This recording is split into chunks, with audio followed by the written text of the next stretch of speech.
नमस्कार मंडळी, मी अनिता तुमचं खूप सारं स्वागत करते।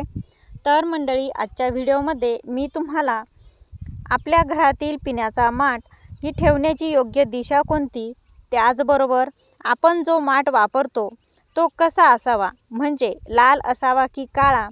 त्यानंतर मी तुम्हाला वास्तुशास्त्रानुसार आपल्या घरातील बोरिंग किंवा पाण्याची टाकी ही ठेवण्याची योग्य दिशा कोणती किंवा त्याची पद्धत योग्य कुठली याबद्दलची संपूर्ण माहिती देणार आहे। तेव्हा व्हिडिओ शेवटपर्यंत पहा। तुमचे काही प्रश्न असतील तर ते मला कमेंटद्वारे नक्की विचारा आणि व्हिडिओ पाहत असताना कमेंटमध्ये लिहा श्री स्वामी समर्थ। चला तर मंडळी, व्हिडिओला सुरुवात करते। तर मंडळी, असं तुम्ही म्हण ऐकलीच असेल की पैसा अधिक प्रमाणात खर्च होऊ लागला की आपण म्हणतो की पाण्यासारखा पैसा गेला। वास्तुशास्त्रामध्ये असे मानले जाते की प्रत्येक गोष्ट ही एका विशिष्ट ठिकाणी ठेवल्याने घरात सकारात्मकता येते आणि आपण जर वास्तु नियमांकडे लक्ष दिल्यास त्या व्यक्तीला त्याच्या जीवनामध्ये सकारात्मक बदल दिसू लागतात। तर असाच एक त्यातील अतिशय महत्त्वाचा नियम म्हणजे घरात योग्य ठिकाणी पिण्याच्या पाण्याचा माठ ठेवण्याचा। पाणी हा आपल्या जीवनातील अविभाज्य असा भाग आहे। आपण जर वास्तुशास्त्र समजून घेतलं तर आपल्याला वास्तुशास्त्रात पाणी ठेवण्याची योग्य दिशा सांगितली आहे। वास्तूनुसार घरातील बोरिंग किंवा पाण्याची टाकी आग्नेय दिशेला कधीच ठेवू नये, कारण ही अग्नीची दिशा मानली जाते। आपल्याला वास्तुशास्त्र असं सांगतं की अग्नी आणि पाणी यांच्या संयोगाने वास्तुदोष निर्माण होतात। म्हणजेच जिथे अगदी जवळजवळ पाणी आणि अग्नी असते तिथे हा दोष निर्माण होतो। त्या प्रभावामुळे व्यक्तीला आर्थिक नुकसान तर होतेच, पण इतर समस्यांना सुद्धा सामोरं जावं लागतं। त्यानंतर तसेच बघा, माठ किंवा हंडा, कळशी आपण ज्यामध्ये पाणी साठवतो अशी आपली भांडी दक्षिण किंवा नैऋत्य दिशेला ठेवल्याने कौटुंबिक नुकसान होते। तर आता पाहूया की पाणी ठेवण्याची योग्य दिशा ही कुठली आहे। तर बघा मंडळी, आपण जे पिण्यासाठी पाणी साठवतो त्यामध्ये त्याची योग्य दिशा पूर्व किंवा उत्तर ही सर्वोत्तम मानली गेली आहे। जर आपण आपल्या घरामध्ये ह्या पाण्यासंबंधीचे नियम जर पाळले तर आपल्याला आर्थिक समस्या येत नाही। त्याचबरोबर ह्याही गोष्टी तुम्हाला माहीत असणं अतिशय गरजेचं आहे, म्हणून मी तुम्हाला इथे काही वास्तू टिप्स देत आहे।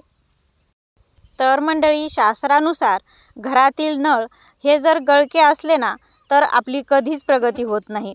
बघा, त्यामुळे घरातील नळ हे कधीही गळके नसावे, अन्यथा घरामध्ये वास्तुदोष निर्माण होऊ शकतात।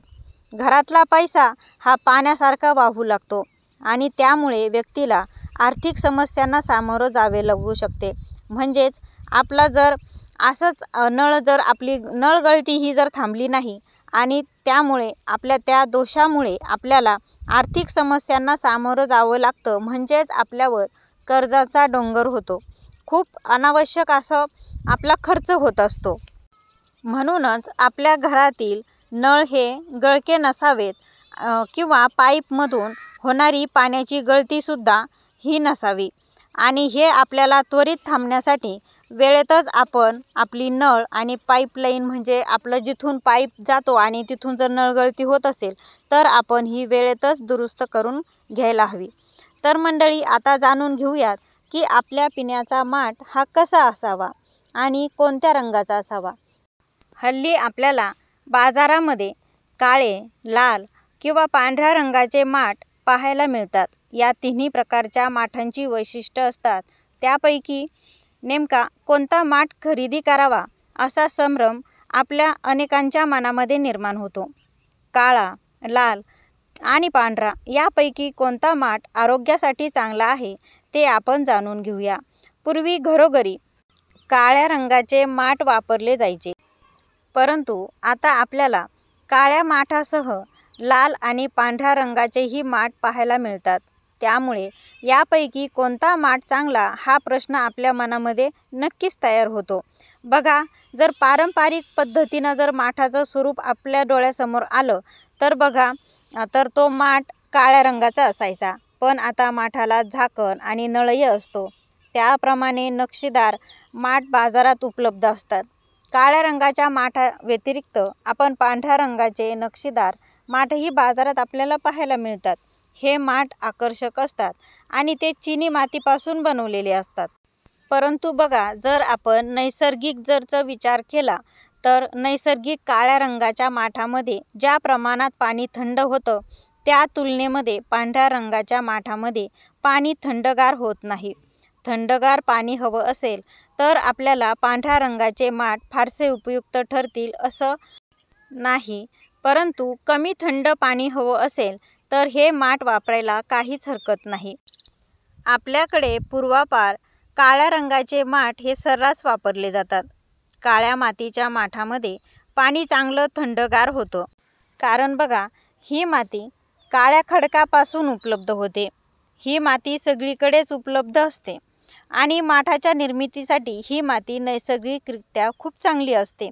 त्यामुळे नैसर्गिक थंड पाण्याचा अनुभव घेण्यासाठी आम्ही नक्कीच तुम्हाला सजेस्ट करेन की काळ्या रंगाचा माठ हा अतिशय उत्तम. लाल मातीचे माठही बाजारात आपल्याला पाहायला मिळतात. हे माठ लाल मातीपासून तयार केलेले असतात. विटा तयार करण्यासाठी जी माती वापरली जाते तिचा वापर माठ बनवण्यासाठी देखील केला जातो. वेगवेगळी डिझाईन्स आणि घाट असलेले तसेच त्या माठाला नळ आणि झाकण असलेले माठ आपलं लगेच लक्ष वेधून घेतात. या लाल रंगाच्या माठामध्ये पाणी साधारण थंड होतं, म्हणजेच जे आपलं काळ्या माठाच्या तुलनेमध्ये कमी थंडगार होतं.